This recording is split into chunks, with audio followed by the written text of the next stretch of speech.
Good morning. The markets are moving and so are you from the Biz News studios. This is Biz News Daybreak for Thursday, the 11th of December 2025. I'm Alec Hogg. Here's the context you need to win the day.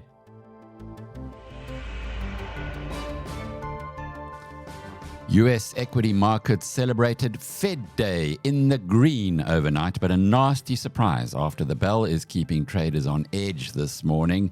First, the good news. The Federal Reserve delivered its widely expected 25 basis point interest rate cut. That's the third for 2025.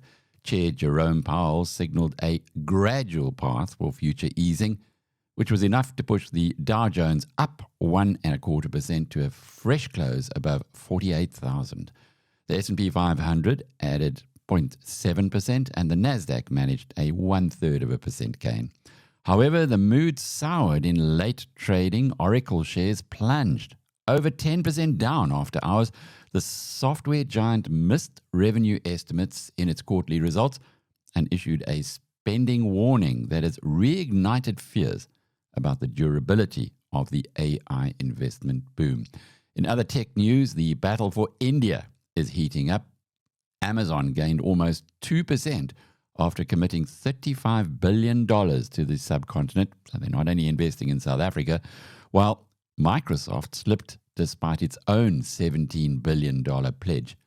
For South African investors, the Fed's dovish tone is a net positive for the rand today, providing those AI jitters don't spill over into the JSE. And we'll have more on the JSE moves yesterday, in particular that jolt for Mr. Price. But let's kick off first with the Fed cut. And here's how our partners at Bloomberg reported the news. The Federal Reserve cut its policy interest rate today for a third consecutive time, lowering the Fed funds rate by 0.25 percentage point. At the same time, officials maintained their outlook for just one rate cut in 2026. Here is Chair Jay Powell. With today's decision, we have lowered our policy rate 0.75 percentage point over our last 3 meetings.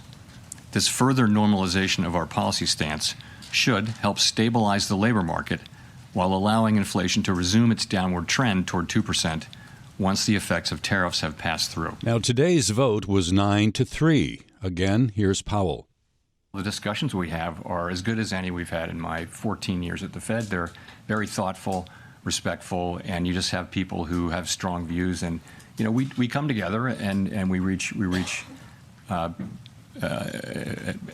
place where we can make a decision. We made a decision today. We had, 9 out of 12 supported it. So fairly broad support. After the bell, Oracle reported adjusted revenue for the second quarter in line with analyst estimates. We got reaction from Anurag Rana of Bloomberg Intelligence. As expected, the backlog or the bookings numbers was very strong. That's over 500 billion right now. But the realization of some of that into revenue, onto cloud revenue, it was slightly lower than what Street was expecting. And one reason for that could be supply constraint. They may not have the necessary chips or equipment to fulfill that demand. That was Anurag Rana from Bloomberg Intelligence. Oracle also reported a jump in spending on AI data centers and other equipment. Shares in Oracle are down by more than 6% in late U.S. trading. We also heard from Adobe. The company gave an upbeat outlook for revenue in the coming year. Now, this would suggest Adobe's AI features are helping to fuel growth of its creative software business.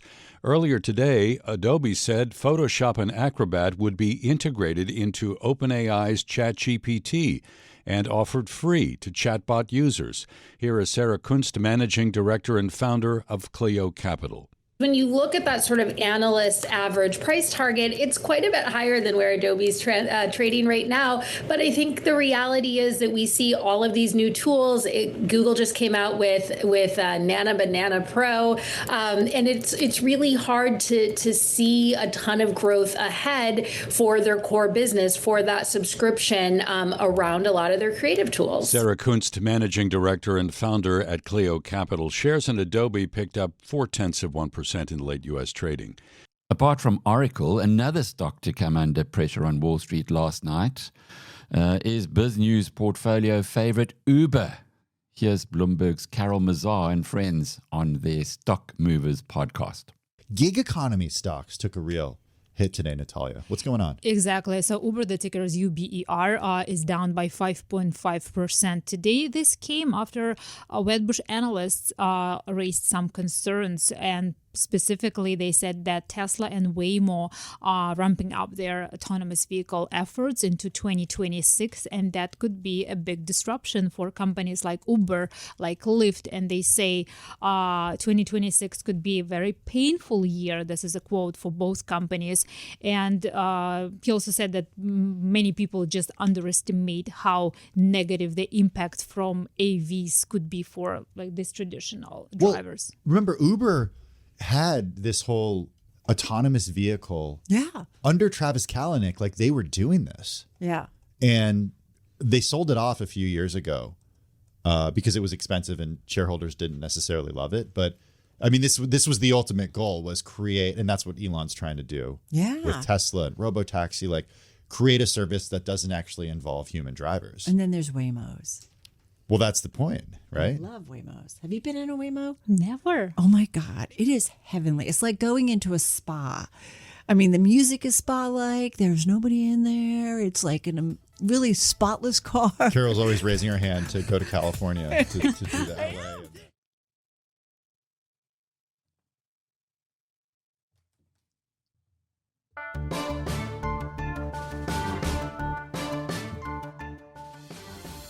On the local front, the JSE All Share Index was slightly warmer yesterday, up by 0.25%. Financials slightly down, virtually level pegging. And in resources were the ones that actually pulled the market higher. That was 1% better. In the news, the Mr. Price acquisition of a German company called NKD, a value retailer with over 2,100 stores across Europe, did not impress the market. The shares were down almost 14% on the news, and CEO Mark Blair, who's been arguing that this isn't another vanity project, but a strategic mini-me buying a business that mirrors Mr. Price's own low-cost, cash-based model, has got a lot of convincing to do. Although it'll add $13.5 billion in annual turnover overnight, they're paying top dollar for it, and Mr. Price's shares are down 38% year-to-date already, but a lot of that was coming in one day on this news. Grindrod, much better trading update from that company. Grindrod is the antidote to Transnet in many ways. The logistics group has officially turned the corner, swinging from net debt to a net cash position of 200 million rands in just 1 year. Despite a tough commodities market, they smashed records at the Matola terminal, which is in Maputo, moving over 9 million tons there, a lot of it from South Africa. Management says the restructuring is over, the growth phase has begun, and it makes Grindrod a reliable alternative for miners who've been desperate to get their products to market but couldn't get them through the South African ports. Here's a really interesting turnaround story as well. KAP, K-A-P, 13% up yesterday, and this on the trading update, which shows that the industrial conglomerate is finally shaking off the Steinhoff ghosts. Used to be part of the Steinhoff organization.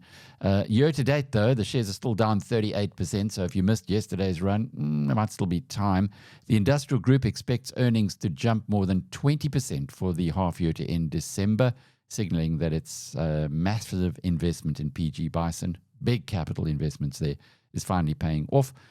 Its chemicals division struggles. That's because of a slump globally in the chemicals sector, something that has hurt Sasol as well. And the car parts business, though, is bouncing back. The focus for the group has been shifted to cutting its 500 million rands in debt. For investors, it looks like the heavy lifting is now finally done. And who knows, a harvest period could have begun.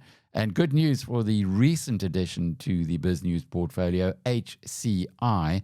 Although it was only up by, 0.1% yesterday and is down 14% year to date, the news from HCI CEO Johnny Copeland that he's putting his money where his mouth is heartening indeed. The investment holding company spent nearly 650 million rand buying back its own shares in just 10 weeks. That's over 5% of the equity of the company, swallowed up by insiders who clearly think the market has got it wrong. They're buying back the stock at, well, under 50 cents in the rand of asset. With the stock trading at a massive discount, this is textbook value creation. Eat your own cooking to enrich the shareholders who stay behind. We'll be talking a lot more about the Eskom deal in just a moment, but just to let you know that the market's not buying it yet. Merafe, which is in the joint venture with Glencore, which had the conversations with Eskom, they've now got a 3-month period where they can negotiate a new deal for the smelters, the Merafe smelters, before they get shut down, which was on the cards up until very late yesterday. But Merafe's share price was down 3.7% yesterday, and year to date it's 25% lower. Well, on to that top story for today. And I spoke a little earlier today to Agnes Mlambo. She's the group executive at Eskom for distribution. This after the news that came out yesterday that the negotiations between Eskom, Glencore and Samancor have resulted in breathing space for the smelters, which were on the edge of disaster, well, closing down. They were given a 40% discount to the normal Eskom prices 2 years ago, but even that hasn't been enough. I asked Ms. Mlambo whether she felt confident that this latest deal, when it expires at the end of February, is going to result in a satisfactory conclusion. That's a difficult question. I am confident. I'm confident because we have all the stakeholders that are coming to the party. So this is not just an Eskom issue.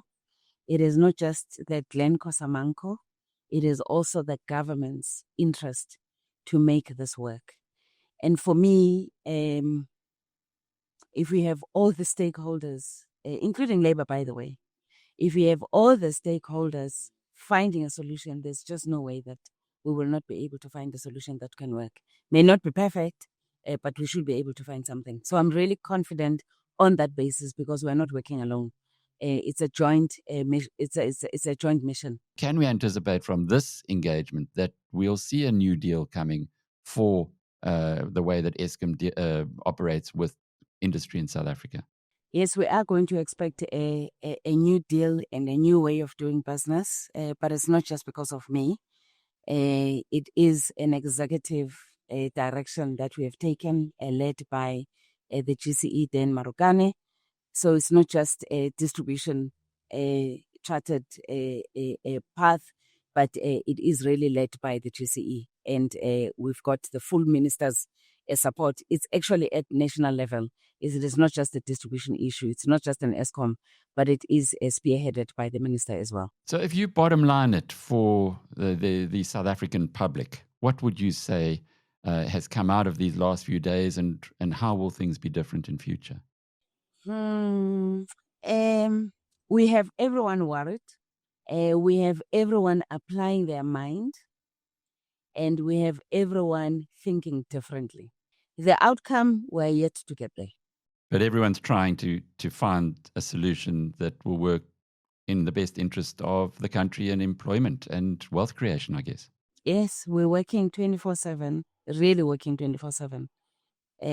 You would not believe that it's an engagement almost every 4 hours around the space. And that is why I'm saying we've got everyone thinking and applying their mind and exploring everything that we can think of. And there is no stone unturned. But yes, we are still a long way, and we've got a commitment that we are all going to work throughout December to be able to meet the deadline. It is a tight deadline. We don't have much time. Michelle's the mom who traded in her Fiat 500 for this beast right here. But why the momentous move, huh? I needed something bigger to keep up with my growing son and his many sports bags. When you traded in your car with We Buy Cars, was it an easy conversion? I see what you did there. The process was just so easy. I was given a tablet, had to sign, and that was it. Basically, We Buy Cars is no mess, no fuss. Okay, it was nice chatting. We Buy Cars, the easiest way to sell your car by far.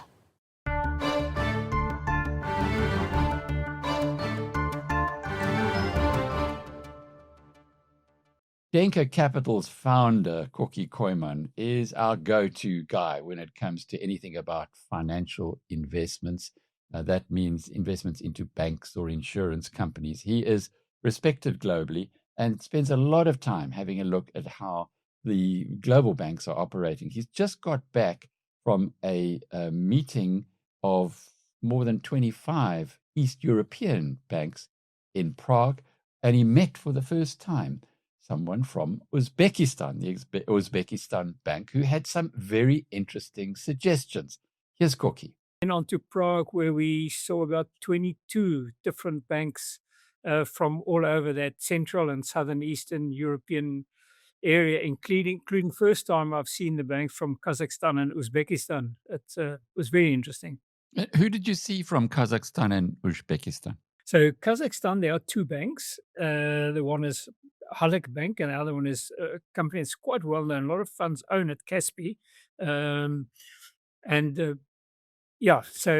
in Uzbekistan, we actually, there are no listed banks there. Well, in fact, there is one, a state-owned bank, but they are busy with something that's very interesting, a national unit that has been set up to list all the SOEs. So what they've done, effectively, if you talk South Africa, they've put Eskom, Telkom, Postkantoor, SOEK, everything together into one company, which they're going to list on the stock exchange.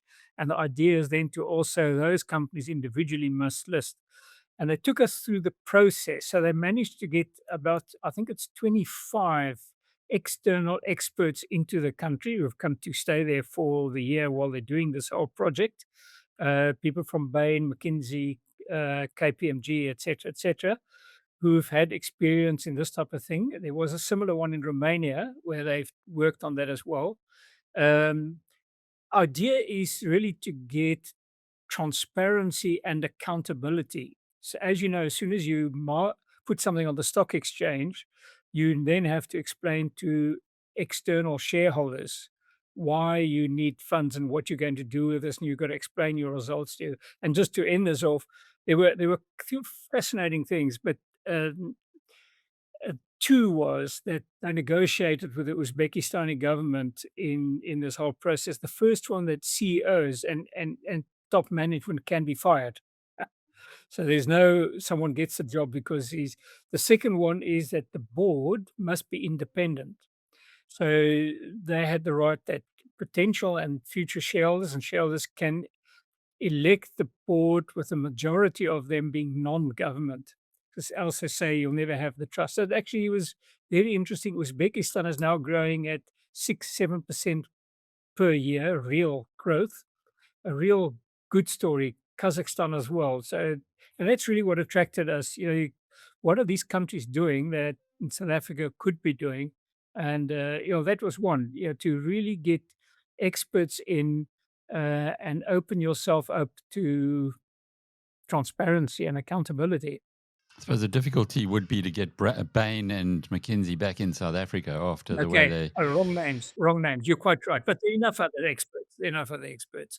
In the past couple of years, thousands of South Africans who've been living abroad have actually lost their citizenship, and it apparently was done so illegally. Well, that's the finding of the Constitutional Court, and now the Department of Home Affairs has made it easier for thousands, in fact, hundreds of thousands of South Africans who want to perhaps come back to our country but can't do so because they've lost their citizenship. Well, it's now a lot easier. They can go online through a portal. My colleague, Linda van Tilburg, had a chat with the mover and shaker behind the story. For over 30 years, South Africans automatically lost their citizenship if they took up another nationality without first securing approval from Home Affairs. In May, the Constitutional Court struck down that rule, allowing thousands of expats to reclaim their South African status. To give effect to the judgment, the Department of Home Affairs launched a digital portal where people abroad can check their standing and formally reinstate their citizenship. Mary Packard, the DA's global project manager, says the party's victory follows a decade-long legal battle.